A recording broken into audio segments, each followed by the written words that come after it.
Turning Pro. Tap your inner power and create your life's work. By Steven Pressfield, author. Summary. Turning Pro is an inspiring instruction manual that'll help you create the work you were meant to do by dividing your life into two phases, the amateur and the professional, and getting you from one into the other. According to Steven Pressfield, life can be divided into two stages, before turning pro and after. After is better, he says. Pressfield is a distinguished author, both in fiction and nonfiction. After the War of Art, Turning Pro is his guide on switching from amateur to pro, a change that will make all the difference. The book is divided into three big parts. The first describes the addictive nature of the amateur, who's lost in his bad habit. The second paints a vision of what it'd like to be a pro, and where the amateur falls short. The third is about cultivating professionalism. Here are 3 lessons to help your turning pro. The defining trait of the amateur is the fear of being who she is and getting rejected for it. A central obstacle for the amateur is that he always chases some guru or authority. When you do your work for the sake of its practice and nothing else, that's when you turn pro. I don't know what you want to create. Maybe it's a museum, maybe a rare breed of frog, maybe a hedge fund. But I do know that turning pro will help you get there. So let's do this. Lesson 1. An amateur is terrified of being her real self and the consequences that come with it. None of us are born as pros. We all start as amateurs, addicted to shadow careers, as Steve calls them, which we pursue in lack of the guts to chase our real calling. I have no way of putting it better than Steve, so, emphasis mine. Fear is the primary color of the amateur's interior world. Fear of failure, fear of success, fear of looking foolish, fear of underachieving and fear of overachieving, fear of poverty, fear of loneliness, fear of death. But mostly what we all fear as amateurs is being excluded from the tribe, i.e., the gang, the posse, mother and father, family, nation, race, religion. The amateur fears that if he turns pro and lives out his calling, he will have to live up to who he really is and what he is truly capable of.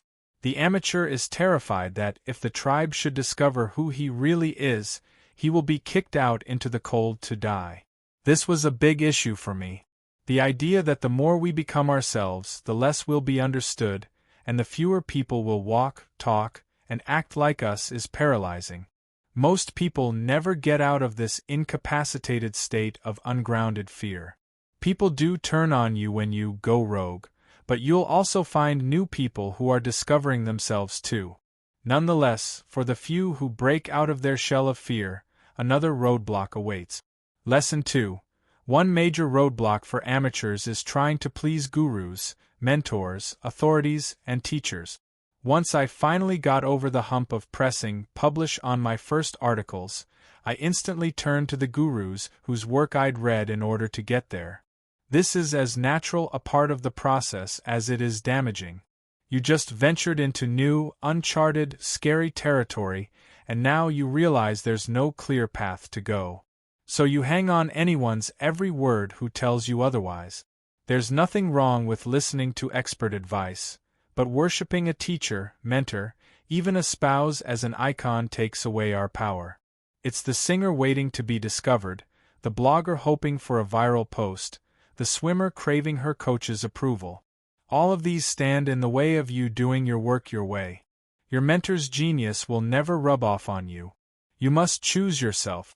In Steve's words, in my experience, when we project a quality or virtue onto another human being, we ourselves almost always already possess that quality, but we're afraid to embrace, and to live, that truth.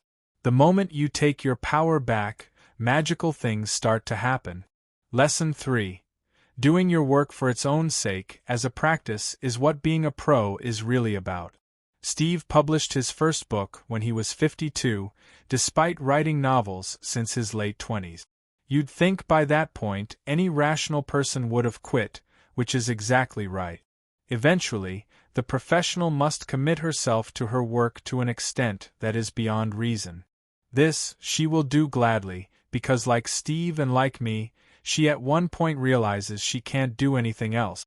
In the end, I answered the question by realizing that I had no choice. I couldn't do anything else. When I tried, I got so depressed I couldn't stand it. So when I wrote yet another novel or screenplay that I couldn't sell, I had no choice but to write another after that. The truth was, I was enjoying myself. Maybe nobody else liked the stuff I was doing, but I did. I was learning. I was getting better. It is at this point that your work will turn into a practice, a self-serving ritual that needs no justification. Steve defines it as a rigorous, prescribed regimen with the intention of elevating the mind and the spirit to a higher level.